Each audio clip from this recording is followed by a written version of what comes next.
سید عبد الوہاب شاہ راولپنڈی، غلام مرزا نہیں آیا صحیح والوں نے،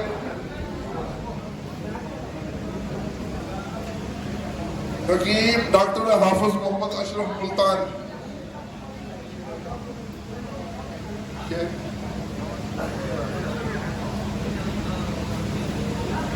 ڈاکٹر حافظ محمد اشرف ملتان، حکیم الحاج محمد جمیل قادری، حکیم الحاج محمد جمیل قادری، حکیم شراف خان کھٹک چشتی،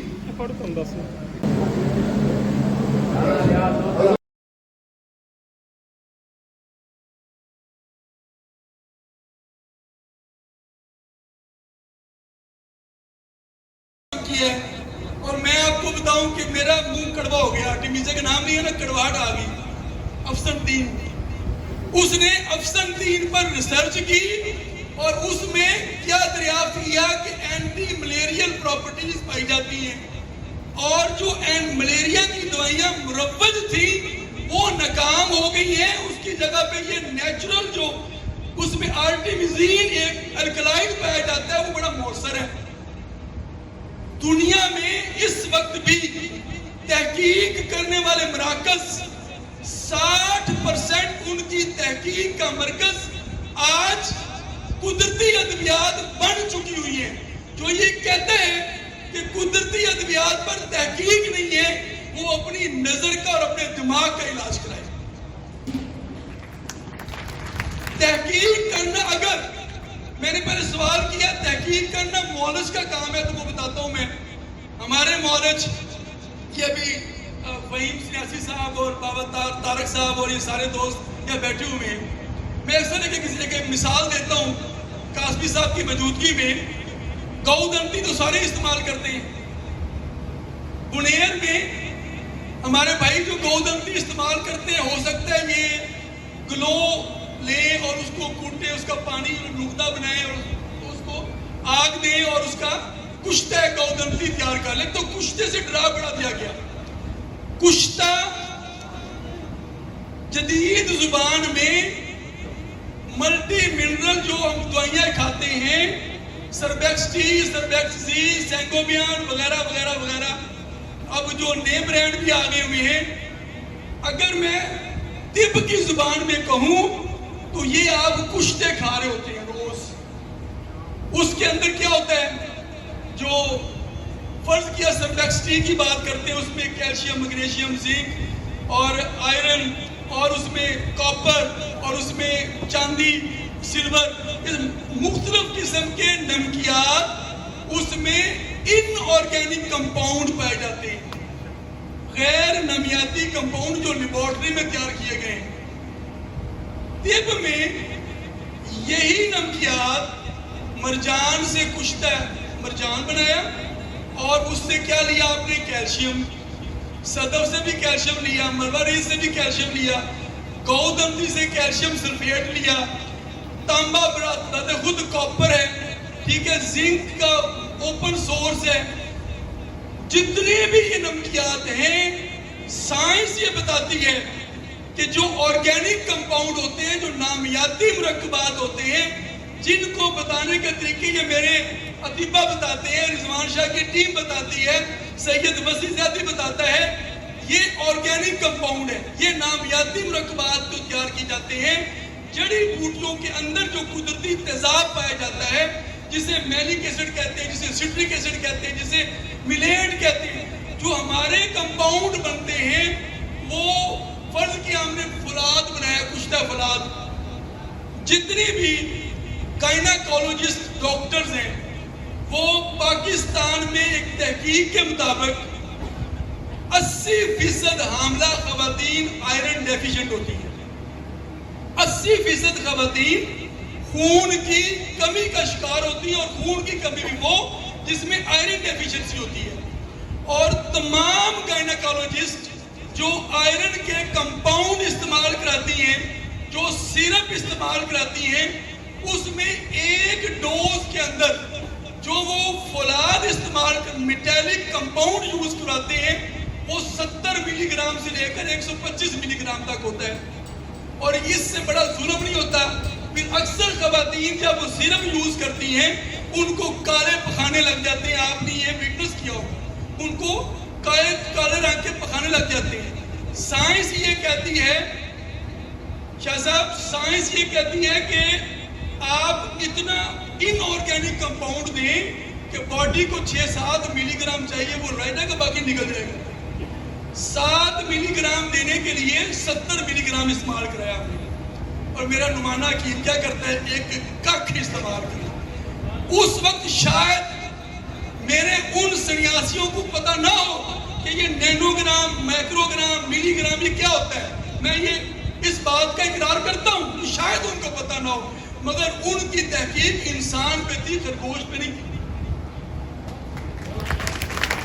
انہوں نے انسان کی کیمسٹری اور اس کی فزکس کو, فزیالوجی کو سمجھتے ہوئے اس کی مقدار خوراک کا تعین کیا تھا اور ککھ استعمال کراتے تھے. گو دنتی کا استعمال کئی بخاروں میں, کئی دردوں میں, کئی کسی اور مسئلے میں. اب سارے مسئلے یہاں بیان بھی نہیں کیے جا سکتے, اسٹیج پبلک اسٹیج میں ذرا احتیاط کرنی پڑتی. اسی طرح فولاد کا معاملہ ہے, کبھی ہم کہتے ہیں تربوز کے پانی میں, کبھی ہم کہتے ہیں لیمو کے پانی میں, کبھی موسمی کے پانی میں, کبھی مختلف پھلوں کے پانی میں. جناب اسے جو پھل میسر ہو اس کا پانی نکالا اور اس کو بھگو کے رکھ دیا, پھر آخر میں آگ دینی ہے, اور اگر ضرورت ہو پتال جمتر کی بابا تارک سے لے لیں. ٹھیک ہے نا. تو یہ ہماری ایک ایک چیز کے بنانے کے 20 طریقے ہیں. اور یہ اگر معالج کا کام تحقیق ہے اور مستند تحقیق ثابت شدہ بات جو کتابوں نے انڈورس بھی کی ہے, افسنتین کے بارے میں 200 سال پہلے نجم الغنی رام پوری نے ترجمہ کیا تھا, لکھا نہیں تھا. عثمانی صاحب ٹھیک کہہ رہا ہوں. نجم الغنی رام پوری نے 150-200 سال بعد پہلے کتاب لکھی تھی. کتنی کتاب تھی؟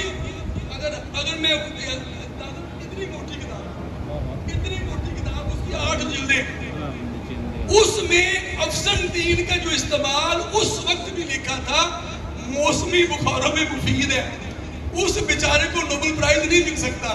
نوبل پرائز ملے گا چین کی, جس نے انگریزی میں لکھا اس کو کہ اینٹی ملیریل پراپرٹیز کی عمل ہے. بات سمجھے کہ نہیں سمجھے؟ نہیں, اگر سمجھے تو تالیاں مارنے سے کچھ سمجھے نہیں. نجم الغنی رام پوری کو جانتی ہیں؟ کس کس نے ان کی کتاب پڑھی ہوئی ہے؟ ٹھیک ہے, جو پڑھنے لکھنے والے ہیں وہ کتاب ضرور جانتے ہیں. نجم الغنی رام پوری کی کتاب ہے خزائن الادویہ, اور یہ ہر حکیم کے گھر ہونی چاہیے. یہ پورا جڑی بوٹیوں کا ذخیرہ ہے. اس نے 150-200 سال پہلے جو پراپرٹیز لکھی تھی, آج چین کی ڈاکٹر اس کو اسے ٹرم میں بولتے ہیں ری انڈورس کرنا. اس نے کچھ نکالا نہیں, اس نے رام پوری کی جو تحقیق تھی, جو لکھائی تھی, اس کو ری انڈورس کیا ہے, اس کی توثیق مزید کی ہے. کوئی نئی بات نہیں کی, مگر جس نے انگریزی زبان میں توثیق کر دی نوبل پرائز کا حقدار وہ ٹھہرا. اسی طرح بہت ساری مثالیں دی جا سکتی ہیں. اور ایک بات اور جو سب سے ضروری بات ہے, اور ہم حکومت سے بھی مطالبہ کرتے ہیں, جو بھی ارباب اقتدار ہیں ان سے ریکویسٹ کرتے ہیں, سائنس یہ کہتی ہے, تجربات نے یہ بتایا ہے, جس موسم علاقے کے پھل اور سبزیاں اور غذائیں ہوتی ہیں وہ اس, اور جڑی بوٹیاں ہوتی ہیں, اس علاقے کے رہنے والوں کی بیماریوں کا وہ علاج بھی ہوتا ہے. اور اس کے علاقے میں پیدا ہونے والی دوائیوں سے اور غذاؤں کی مناسب تبدیلی سے علاج کیا جائے تو وہ زیادہ مؤثر ثابت ہوتی ہے. اور اس ایک فارمولے کو اگر ہم اصول بنا لیں حکومت, تو ہمارا اربوں ڈالر کا زر مبادلہ بڑھ سکتا ہے. اربوں ڈالر کا. آج ہم معیشت کرتے ہیں, اور ادویات کی صنعت کے حوالے سے ہمیں اربوں ڈالر دنیا کو دینے پڑتے ہیں. اگر حکومت ہماری اس صنعت دوا سازی, طبی صنعت دوا سازی کی سرپرستی کرے, تو ہمارے اپنے علاقے میں پیدا ہونے والی جڑی بوٹیوں میں اتنی شفا بخش اثرات موجود ہیں بہترین علاج معالجہ کیا جا سکتا ہے. اور میں آپ کو آخری بات, نیشنل کونسل پر طب اگر کام کرنے کا ارادہ ہو تو ہم نے, آپ کو پتہ ہے رضوان شاہ صاحب فرما رہے تھے کہ ہم نے CPD پروگرام شروع کیا اپنے اطباء کی کیپیسٹی بلڈنگ کے لیے آن لائن پروگرام. اب حکیم جنگلوں میں رہنے والے, پہاڑوں میں رہنے والے نہیں ہیں, اب وہ جدید ٹیکنالوجی کا استعمال بھی کر رہے ہیں اور ان کی کونسل نے ان کو آن لائن پروگرام دے دیے ہیں. CPD دوسرا پروگرام اب اپنے اختتام کی طرف بڑھ رہا ہے. اسی طرح ہم نے ایک پبلک اویئرنیس پروگرام کر دیا, حجامہ کے حوالے سے قانونی ضروریات پوری کی, جراحت کے حوالے سے قانونی ضروریات پوری کی, فارماکوپی کے حوالے سے ہم نے بہت سارے کام کر لیے انشاءاللہ.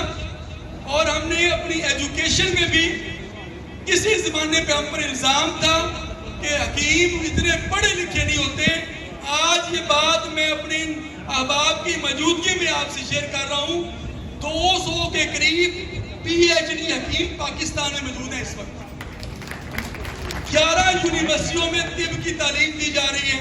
اور اب جو ہمارے FTJ کرنے والے دوست ہیں ان کو بھی ہم سٹریم لائن کر رہے ہیں کہ وہ اپنے 4 سال مکمل کرنے کے بعد پھر آگے BS پروگرام میں اور MPhil اور PhD کی طرف جائیں گے انشاءاللہ. اگلے 1 سال میں آپ کو بہت ساری خوشخبریاں ملیں گی انشاءاللہ. ابھی بھی قاسمی صاحب نے ایک آخری بات کے ایک سوال کیا تھا کہ جو کونسلز کی مرجر کا ایک مختلف مدارج ہے, 1965 میں قانون بنا تھا, 1981 میں ہمارا اس بورڈ بنا تھا, بعد میں کونسل بنا دی گئی.